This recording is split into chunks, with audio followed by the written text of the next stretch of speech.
Hey everyone, Zion over here from Nintendo Life. So that Nintendo Direct. Honestly, I was kind of in a position where I didn't really feel like we needed a Nintendo Direct. We knew that Advance Wars was coming in spring. We knew that Kirby was also coming in spring. There are tons of games on the horizon that we can keep ourselves busy with. And I guess in the moment, I was just feeling so content with Pokemon Legends Arceus. But then after that Direct happened, I think I sort of felt this energy for Nintendo. And there was a lot of really cool stuff in this Direct that we got to see. We know that Nintendo Switch Sports is coming, which is basically Wii Sports, but rebranded. We have a new Mario Strikers game, Mario Strikers Battle League. We got more details about Kirby, and we learned about Carby. And there are tons of other new games as well. But the one thing that I want to talk about today is the fact that this Direct felt incredibly focused on remakes. And normally, I think I'm not always so stoked about that. I think normally I want to see new stuff. I mean, there are plenty of old IP that I would love to see revisited, and I'm always clamoring for a Golden Sun remake. But I think oftentimes when I see remasters, it usually feels a bit lazy. And while we did get some of those this time around, it felt like a lot of these remasters and remakes are things that people have been asking for a long time. We're getting the Chrono Cross remaster with Satellaview content, which I can go on about that forever, but I still can't believe that Square Enix has finally unearthed some Japanese Super Nintendo Satellaview content for us. Maybe Nintendo will finally figure out a way to give us BS Zelda and some of the other weird little games that they've released through that service over the years. We also finally found out that the Klonoa remakes are real and they look incredible. And they're not just the same old games with a slight new coat of paint. It looks like they're completely remaking them from the ground up. Portal is also coming to Switch, which is a huge deal. I've never played Portal 2, so I'm excited to finally have another reason to give those games a go. But the big remake, the one that does, it baffles me. It doesn't really make any sense. And I'm not upset about it. I'm confused and I'm so thrilled at the same time. And that game is the LiveALive Remake, which I thought it was, is it LiveALive? Is it really LiveALive? Yeah, it's LiveALive. LiveALive is coming to Nintendo Switch, a full from the ground up remake in the HD 2D art style. And so I feel like a lot of people probably don't care about this remake, and I understand where you're coming from, but let me tell you why you should care. So I originally learned about LiveALive through the Region Locked episode on Did You Know Gaming, and they did an incredible job just kind of explaining the history of that game, and I'll leave a link in the description down below if you want to go check that out, which you absolutely should. And so this game originally released in Japan exclusively on the Super Famicom. I believe it has a fan translation, but otherwise it's never really come west. Now in LiveALive, you actually get to play as, I believe it's 7 different characters. They all have individual stories, and I've never played this, so I'm just going based on what I've learned from the internet. But you basically you play as 7 different characters, and all of their stories will, I think they eventually come together, but they all actually take place all the characters live in different time periods. It kind of has a bit of like a Chrono Trigger feel, but it also kind of gives me some like Saga Frontier vibes as well, where you get to play as these different characters and experience their stories. But I never made it far enough in Saga Frontier 2 to know if the characters come together or not. But maybe it's more Octopathy than that. I'm not too sure. Now, unfortunately, the game did not sell very well at all. This is definitely not a small number by any means, but as far as the effort that they put into the title, they ended up selling 270,000 units, according to Wikipedia, at least. And Square Enix considered that a failure. And so I guess it kind of baffles me as to why this game is coming back out. Like, why is Square Enix, the original developers, why are they putting this time and effort back into this game of all things? Now, to that point, Square Enix has done a great job lately remastering a lot of their classic games. We've been seeing a lot of the Mana games come over. I think Saga Frontier is already on Switch now. There might even be a few other Saga games too. Front Mission is coming back. Chrono Cross now is also coming back. Square has put an excellent effort into kind of bringing these games back so that way other people can play them. So maybe Square looked at their classic library and they went, what else could we make, that we haven't done before? But honestly, there are plenty of other things that they could tackle before this, especially for the fact that the game has never been officially localized. So now, for the first time, LiveALive is going to be playable in the West without having the need to download the fan translation, and it looks incredible. So it's incredible to see them put this amount of love and care into this game, and it's also, on top of just being localized in the West, it's also getting voice acted as well. And from what we've seen of the trailers, the voice acting seems pretty spot on. I'm really impressed, and like, honestly, this game is flying up to like the top of my radar for this year really quick. And now the reason that I think I'm so particularly excited about this is that is not only because I'm into RPGs and that I'm excited to finally be able to give this game a shot, but just for the overall future of what this game means for Western gamers. Over the past few years, we've seen Nintendo in specific bring over IP and give games a chance that we never thought that we would see here. Part-Time UFO is one of my favorite just like pick up and play games, but it was so cool to see them bring that game west here again in a brand new format. Also, the fact that we got Famicom Detective Club and that it was even developed by an outside studio that, yes, was working with Nintendo, but it wasn't a Nintendo studio.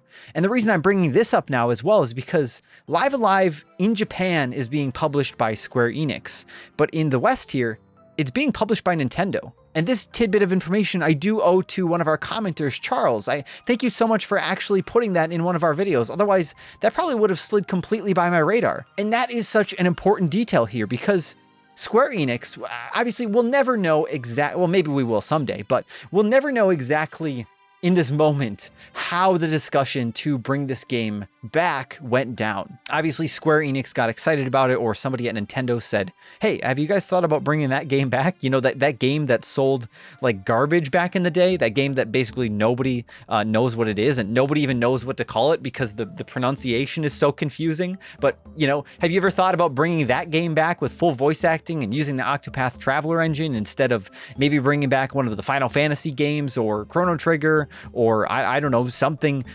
crazy or something that somebody knows? No, instead, Nintendo and Square Enix talked. They discussed this over and they said, hell yeah, go ahead and do it. Why don't you bring that back? And we'll tell you what, we're gonna publish it here in the West because we know how much this small community has wanted to play this game officially in English on a Nintendo console legally. You know, like we hear them, we know. And so I don't understand how this is a feasible venture, but Nintendo believes in this project, and they are so much so that they are publishing it themselves, but then they're also releasing it physically here in the West. And at first, I thought, I took that with a grain of salt for a second because when I went around, I looked on GameStop, I looked on Amazon, and I couldn't find it for sale. But Best Buy does list that they're taking pre-orders on physical copies, and along with that,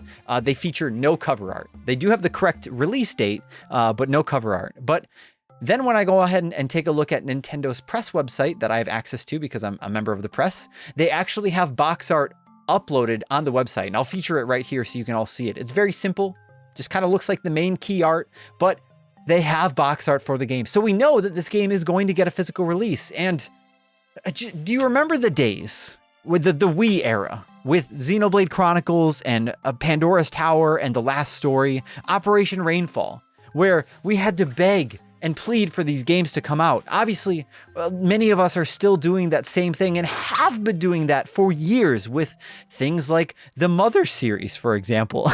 And sorry that my voice is cracking right now. I don't know why that's happening, but you have to deal with that now. And yes, there has to be a community of people that are out there that have been begging Nintendo to release LiveALive, but and what I hope this means for the industry is that Nintendo is excited to bring back more classic IP, more games that the West has never seen before. Maybe we'll get the Marvelous game that was also released on Super Famicom that was sort of Zelda-inspired, that Eiji Aonuma worked on. Maybe we will actually get Mother 3. Another thing that my friend Taco brought up on Twitter, actually, was the fact that Shigesato Itoi, the creator of the Mother series, actually tweeted out a video.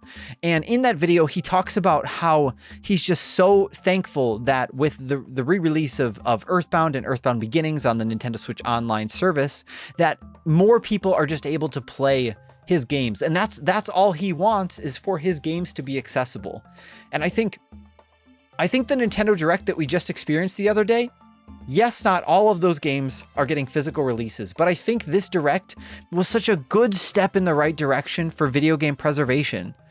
I can't tell you, the reason that I want Mother 3 to come back so bad is because that game, I've had so many incredible conversations with people about that game, how it's affected them emotionally, or how much they've fallen in love with the music, or how it's been there for them when something else couldn't. And I just want more people to be able to experience that game without having to illegally download it. I want Nintendo to own that series. I want them to allow us to just have it. I just want it to be readily available. I want more people to feel the effects of Mother 3 like I did, like my friends did, like many of you already have. And I think LiveALive is such an incredible step in the right direction. And so I hope that games like the Famicom Detective Club remakes and this LiveALive remake as well are a sign of more of what's to come. Like this year, we're getting Advance Wars remakes from Nintendo. We also are getting the Front Mission remakes this year, which that's also another series that sort of kind of died on PlayStation 3 and Xbox 360. And here, Square Enix is working with Forever Entertainment to bring both of those back. And yes, Front Mission did actually get a re-release on the DS in the West here, but Front Mission 2, to my knowledge, has never been officially localized either. So that's also such a huge win. The point that I really want to drive home is just gaming preservation is so important. And it's so incredible to see when big companies like this care about even just the little games that maybe just got released at the wrong time or didn't get the audience that they deserved. And I feel like LiveALive is such a recipe for commercial failure once again, because nobody knows what this is. But yet we have Nintendo and Square Enix out here taking a chance on it. And I think that's what we need more of. We need more of those chances to happen, because there are so many incredible studios out there that are ready to work on things like this.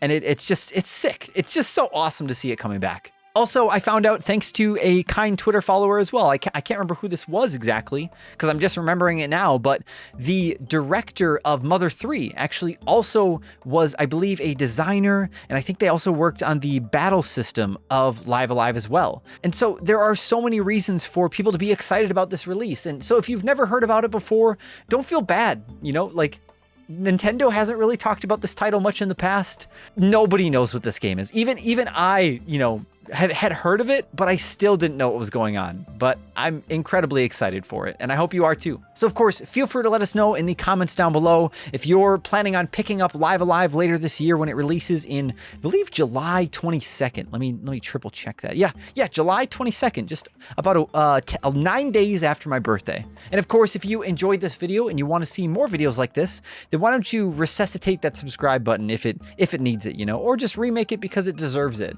Thank you all so much for watching. I'm Zion from Nintendo Life. Stay safe out there, and we will see you next time. Speaking of, what time is it? Oh boy, it's Mother time. I gotta go back and play some more Mother.